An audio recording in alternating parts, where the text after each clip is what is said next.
Manny, what'd you think about that Man City Atletico game? I mean, Man City had a really good first half, and then the second half they just broke down.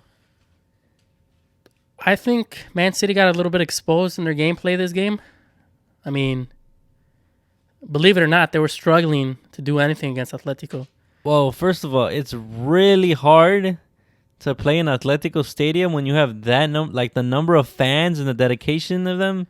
Yeah, that's one thing I would give Atletico, the dedication of their fans. Diego Simeone hypes his fans up a lot. Like, he was telling his fans to clap during certain times of the game. And then you got Man City's non-existent fans, right? You call it the empty hat. I mean, it's probably so loud in the Wanda. Yeah. So you're probably really nervous playing there, Yeah, that's what Atletico got going for them. Besides them being the scum of the earth, I hate Atletico with a passion. I think they're the dirtiest club in football. And but I think that's what makes it an exciting game. Yeah, that makes it an exciting game, but how are you going to sit defensive the whole first game? You're playing 5-5-0, right? Uh-huh. And then the last 20 minutes of the second leg, you want to turn up, right? And then when it's not going your way, you're going to, drag Foden from his shirt. You're going to cleat him in the leg. You're going to pull Jack Grealish's ponytail. And then you're going to try to fight in the tunnels afterwards. I mean, I don't know the full story of what happened with that. What I think happened is that the Man City players were making fun of the Atletico players because they were they're not going through. Yeah. And then you have Savage being an actual savage. I mean, I don't think that the ref had control of that game the whole game. He should have been showing yellow cards early in the game. Because I think Savage should have got a red card. He should have got a red card, dude. Early in the game, and he just kept throwing fouls and fouls. The ref had fucking shades blocking his vision, man. He had first of all, Felipe should have got a red card sooner. Yeah, him. I think Savage and Felipe. Savage should have got a red card. Dirtiest players on Atletico. You can't see everything that's going on when they're fighting, right? Uh-huh. But that's why you have the other officials, right? What are they doing? You got the side officials. What are they doing? Are they even watching what's happening? I think it was Savage when the ball went out. Phil Foden, he was on the sideline, and I think he stepped on his ankle. I'm like, bro, that's such a low move. Yeah, he got up, swung his leg to clip Foden, and then he was grabbing him, telling him to get up. Yeah, bro, you just fucking tackled the man. Phil Foden's lucky that Zinchenko was right there, protecting him. He had his nuts. He had his nuts on his head, trying to protect him. And then you have Felipe running. Dude, they're both pathetic excuses of players. I don't know. They should be sanctioned. Atletico should be sanctioned. Even when Felipe got sent off, he didn't even leave into the locker rooms. He stood to watch the game. I've never seen that happen. I seen that, yeah. When he got a red card? Yeah, he just stood to watch the game. Yeah, he was on the sideline. He should have left. He has to leave. Yeah, he has to leave before the game restarts again. Exactly. Yeah, him being there is I don't think the ref had control of that game. Yeah, and to be honest, I think it's because the atmosphere in the arena. It's crazy. You got crazy Atletico fans, believe it or not. But that is Diego Simeone ball. Dude, that guy. You sit back, you mess with the other team's mentality. That guy gets paid too much for doing a whole lot of nothing.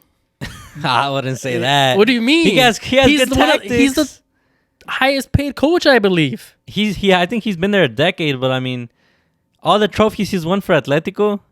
Yeah, but you really call this football? I mean, it's not beautiful football, but if it works, it works, That's why I said the first leg. That's the most boring game. I wasn't even entertained. It was just Man City crossing it back and forth across the side of the pitch. I would agree with you saying the first game was boring, but the second one, I would say it was just way more exciting just because of everything going on. Yeah. All the tackles, players flying everywhere. And then they had it out for Foden. I think they really wanted to injure Kyle Walker. No, Kyle Walker injured himself. No. Yes, he did. Bro, I think they stepped on him. They did not step on him. He went to clear the ball, and then his leg twisted. But that was still the doing of there was a little contact. That doesn't mean fucking Kyle Walker. And I think KDB came off injured. You got Cancelo. He's not playing the next game against Real Madrid.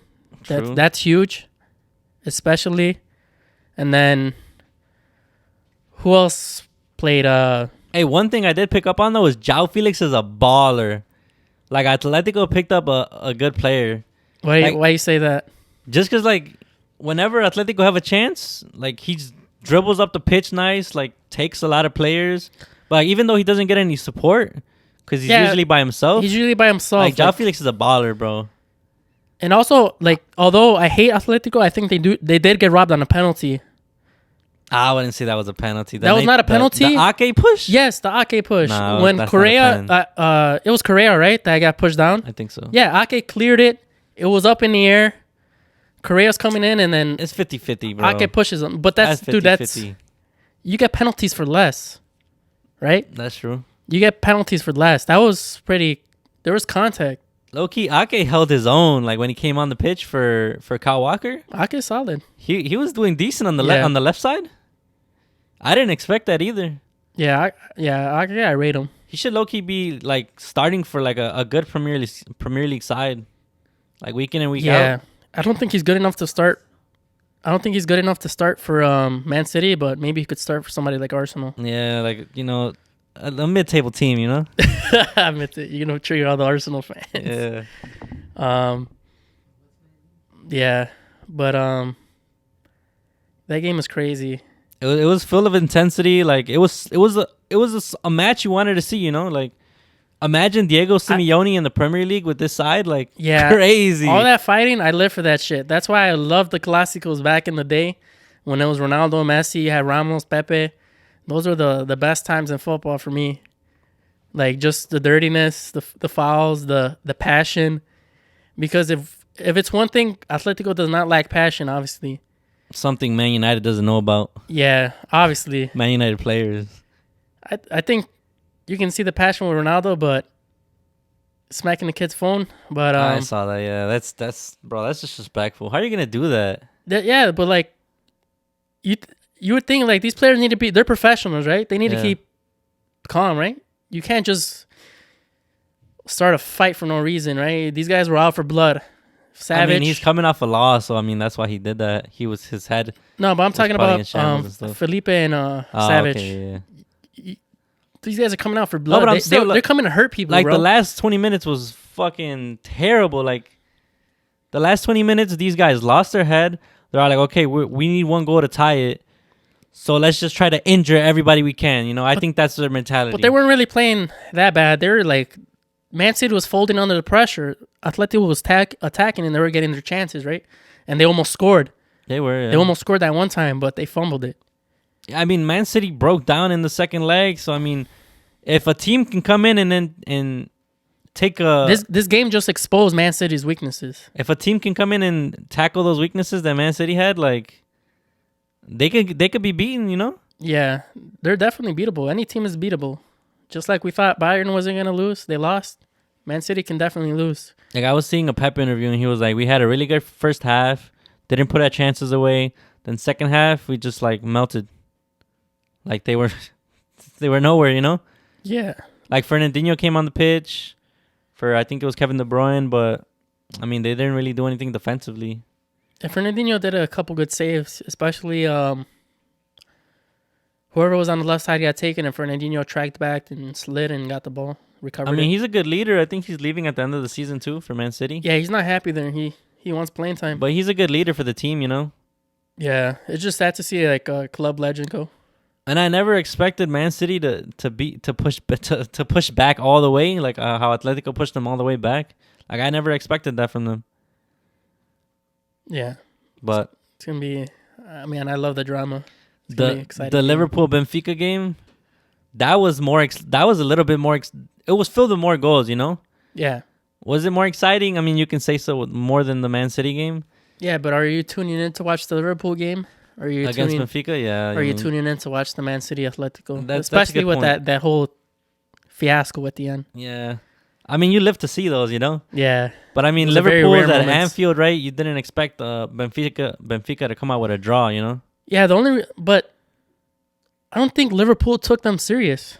They play with their whole B squad, like you told me earlier. Yeah. I think they're just preparing for the FA Cup. That's what it is. It's this Saturday, right? Semifinal, yeah, on the weekend. Yeah. I mean, I think Liverpool are like, okay, we have it in the bag. Like, if we can just score a goal and then keep the aggregate up, then we'll be good, you know? Yeah, Liverpool is just so good. Like, I mean, I think they got the easiest match of the four. True. So they were like able to coast a little, right?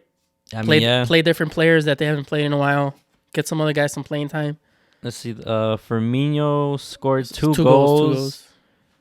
Jota had an assist, and then the back line was Gomez, Matip, Simikas, Konate. I mean, that's pretty much the B side. Like, yeah, like when's the last time you seen Joe Gomez play a Champions League game? And they were low key getting cut through by the Benfica wingers, Everton, and then Darwin. Bro, Darwin is a baller. Like Darwin Nunez, he's gonna go to a big club. Like, I seen like Arsenal were looking at him. That's maybe a good destination for him. I don't know if it'll work. Arsenal. I see a lot of people talking about that. I think he's a good fit. But he's early. He's I think 24 years old. And he scored, I think it was 4 goals on Liverpool. I think it was like 2 that were disallowed this game. That's crazy. I mean, that's pretty good for a striker. Like, you don't expect that. Yeah, how many goals did he have across like both legs? He scored 1 goal on the first leg, and then he had another one in the second leg. So he scored 1 in each game, but he scored 6-4 I think he scored 3 in the second leg, but 2 were disallowed. They were offside. But like he still scored on Alisson, bro. Yeah, Alisson's a top keeper. Like, not every striker can score on Alisson, you know? Yeah. But yeah, that Portuguese side, I didn't expect them to actually hold their own against Liverpool. Like, they were pretty good, and they were counterattacking a lot. That's how they got their goals, and they were filtering balls to the lines, and you know they were getting behind the back four. That's how they were scoring. Yeah, just like would you like with those disallowed goals, and then you have the handball in the Chelsea match? Do you think VAR ruined the game? VAR ruins the beautiful sport. I mean, you can say, you can have an argument for both, you know. Like, I would rather have the referee just decide the game, like, from him, like, reffing the game instead of VAR. But I would disagree with that. VAR does come in handy. The refs are already bad as it is already. The refs are already shite, right? Yeah, that's true. And then you're leaving that decision up to their discretion. I think VAR. I don't think VAR should always be implemented. But I think with the close calls, I think you should go to VAR. I don't know. I mean, it's controversial, like people hate it, people like it. So I mean, and then something else I wanted to bring up for the Benfica game, like I think they scored 2 goals when the subs came in for Liverpool. Like Thiago came in, Fabinho, Salah, Mane came in. Like those are all like high end players, world class players. That's when Liverpool. That's when Benfica was scoring. Like they scored 2 when all those players are in. Yeah, when you make like sudden subs like that, I mean, it's gonna throw the team off a little bit. And like you weren't playing Trent, you weren't playing Robertson, which is it's a big deal too. Yeah, I mean, it's obvious why Liverpool tied. I don't think people are giving like Benfica like this much praise, I mean, you're playing a strong Liverpool side. I mean, I didn't expect them to go through, but like to put up like 3 goals at Anfield. Yeah, at least they were able to like actually compete against Liverpool. They didn't get completely blown out, right? 6-4 over the whole 2 legs. The whole 2 legs, which is not bad. So I think like Benfica does deserve. I mean, it's something like Benfica supporters should be proud of. Yeah, proud of a good performance.